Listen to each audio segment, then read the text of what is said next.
My name is Omoyele Sowore. I'm the presidential candidate of the African Action Congress.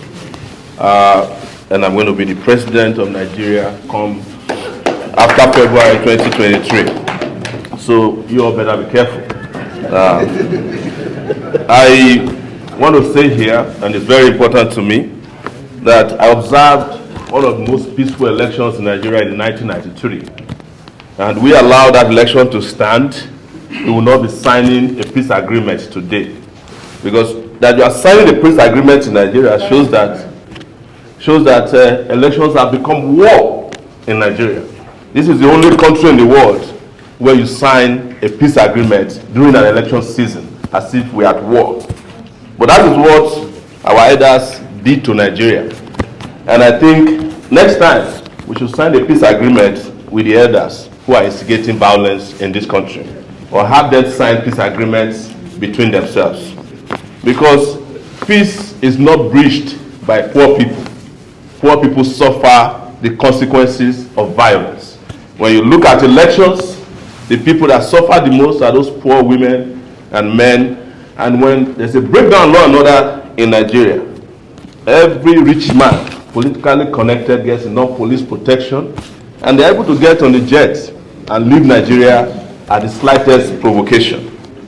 This is where we are. And I should also say that some of the people that instigators of violence during the election are not in this hall.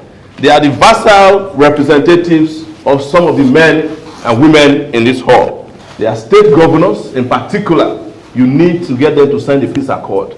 There are some of them as the most violent people in Nigeria. They demonstrated it in Kogi State. A woman was burnt alive in her house. Until today, the killers of those women, or that woman, have not been fished out in Nigeria. In Kano, there is someone campaigning that if they don't win the election, they will kill everybody in Kano.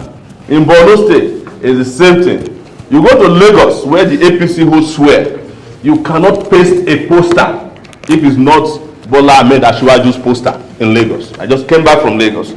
They have a team that tears anybody's poster that is not their candidate's poster.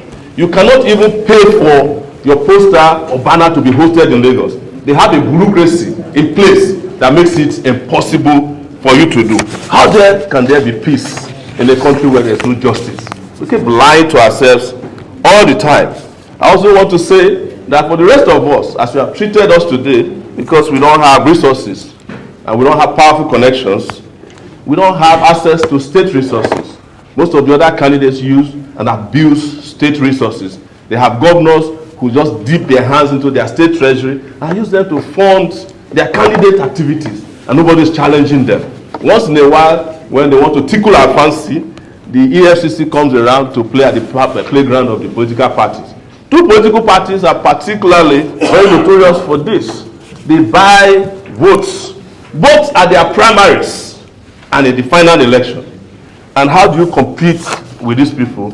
If elections are supposed to be about justice and bringing about great leadership and bringing about peace and development, how could great people win elections in a country where terrible people control all the resources of your country? That's another issue for another day. The other part is the media.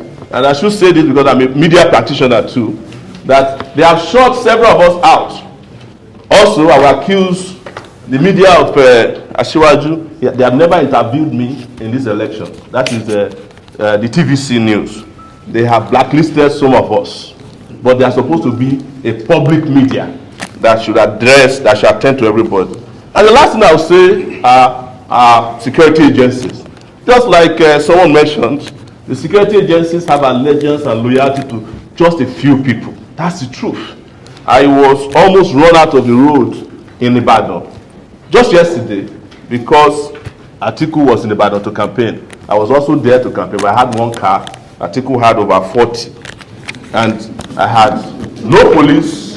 Atiku had over 500 policemen attached to him. I sent a letter to the police today to provide me police protection. I'm going to Benue tomorrow. They said I should drop the thing on Monday. How do I get police on Monday when I'm going to Benue tomorrow? I submitted to my friend who represented the IG. I will just say, finally, that nobody should lose hope in this hall, especially those of us who are the receiving end of the injustices in this country. One day, the table will turn. Thank you very much. I'm the presidential candidate of the African Action Congress, AAC.